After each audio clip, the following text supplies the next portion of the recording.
Hey everyone, Token Dave over here, the dorky token black guy that's just trying to get by. And welcome to another edition of the Street Fighter Flashback. In celebration of 30 years of Street Fighter, I'm taking it upon myself to share my memories of playing the games in the arcade and home consoles at that period of time, and as well give my thoughts on other Street Fighter related media. So, I got really amped when Street Fighter 4 was announced in 2008. I didn't get to play Street Fighter 4 until late 2009, because basically financial difficulty, difficulty trying to get a job, financial constraints, and having a new girlfriend and living situation. I didn't realize that they updated Street Fighter 4 until probably, early 2012. No.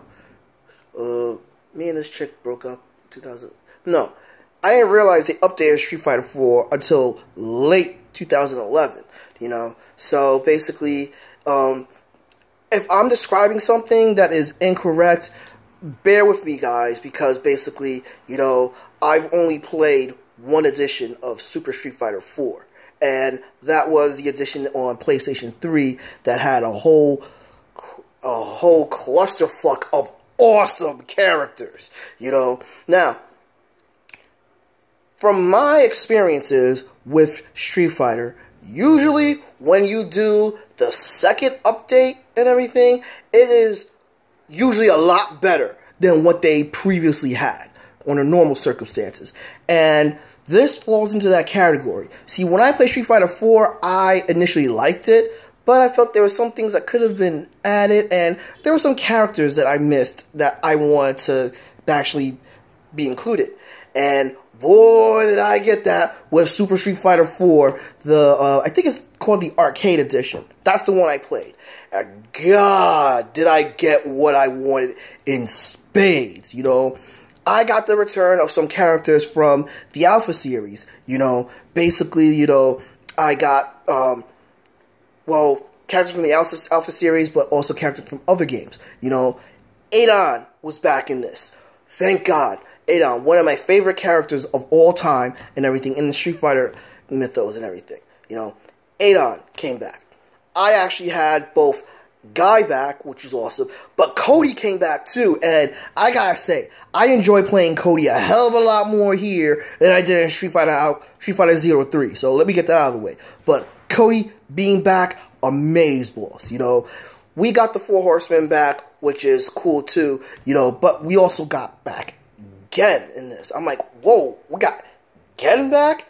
Holy crap, we got Gen back, who else came back? There was some people from Street Fighter 2 and everything that came back, and, the Zero series, so forgive me if I don't remember them off the top of my head, because there's so many people in there, and I have only a couple of minutes to do this, But my biggest surprise was the characters that got introduced from Street Fighter 3 that made it in here, And we got a lot of my favorite characters in here. Dudley, my favorite boxer in the whole Street Fighter mytho, he is in here. Yun and Yang and everything, Yang being one of my favorite characters of all time in the Street Fighter mythos, he is here. Makoto, Ibuki, hell, I was a kid at a candy store with all these characters in this game and everything. Not to mention, they had two new characters introduced. One of them was not very interesting, I personally feel, was cool just for one game and everything. I don't see him having much life in it, but he was an interesting character, and that was Hakan, the Turkish dude that does oil wrestling. A very interesting concept that I must add and everything, But playing as him, I'm not much of a grappler but playing him was pretty fun and everything, Oh, and basically, so I got all this in, and we got whom I think was the very best character that came out of all of Street Fighter 4 that was introduced in this game. Judy.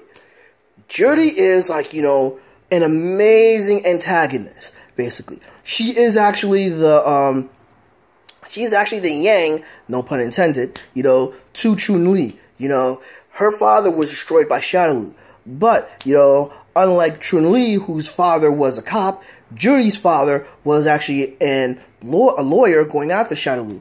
And so Judy was more used to wealth and privilege, and she got that taken away from her, and then she went into, like, you know, the really, really dark and evil path and everything. And she's sadistic and powerful as hell. Plus, she's a Taekwondo stylist. Now, me personally, I've always felt that Taekwondo by itself was not as effective of a martial art as it could be. You know, that's just my opinion. I really feel that Taekwondo is one of those martial arts that is best mixed with another style. You know, however, I have to say that Judy is one character that utilizes Taekwondo to its maximum in a video game and everything, and displays how awesome it could be as a standalone martial art. You know, there's one other character that's like that, and I'll be talking about them pretty soon in a week or two.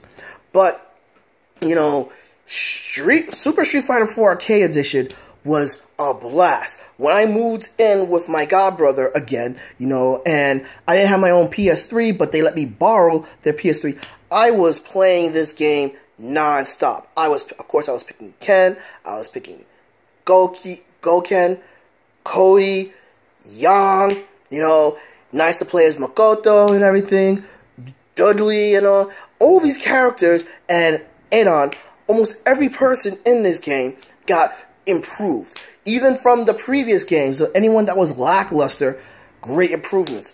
With the exception of Seth, you know, I'm sorry, guys. Seth as an antagonist sucked. Oh, he sucked and everything, you know. But Seth and Rufus, you know, Rufus, who's the comic relief and everything, his character, playing as his character, did not get improved, but developing him was a little bit better. But I feel Rufus was such a waste and everything. Great potential with him. And so giving Ken a decent rival, you know, other than Alan Schneider, whom I personally feel is the best Ken rival that they ever made, and actually is one of the most underutilized characters. You know, hey, interesting idea. Place Alan Schneider in Street Fighter V. I'll be talking about Street Fighter V. I'll be talking about Street Fighter V soon and everything. But needless to say, like, basically, I have such, you know, it's very recent, but to me, Super Street Fighter 4 Arcade Edition, to be, in my personal opinion, is the best of the Street Fighter 4 series. The best. My favorite one out of Street Fighter 4. Now, let me talk about Ultra Street Fighter 4.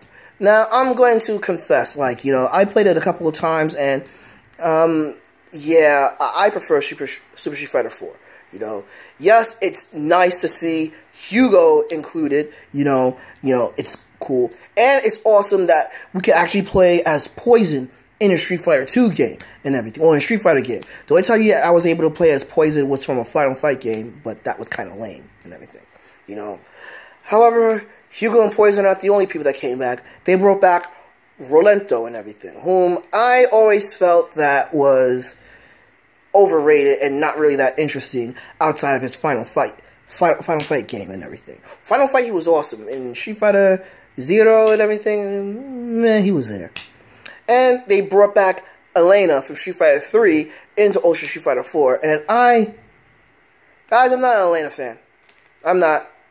I know she's OP in Ultra, but she's not really that interesting of a character. Nor, you know, I feel as a good representative of Capoeira and everything.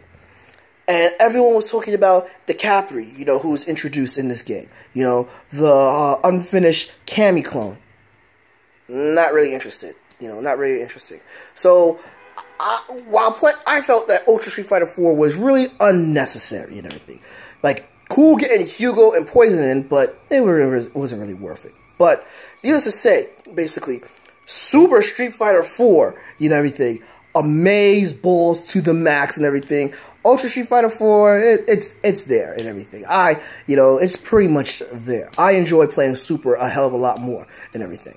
But those are my takes on, you know, Super Street Fighter 4 and Ultra Street Fighter 4.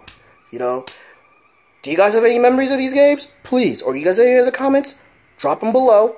Give me a like. Follow me on Facebook and Twitter. Subscribe and ring that bell so you know when a new video loads. But until then, this has been Talking Dave, the Dorky Talking Black guy who's just trying to get by, and I'll catch you guys later.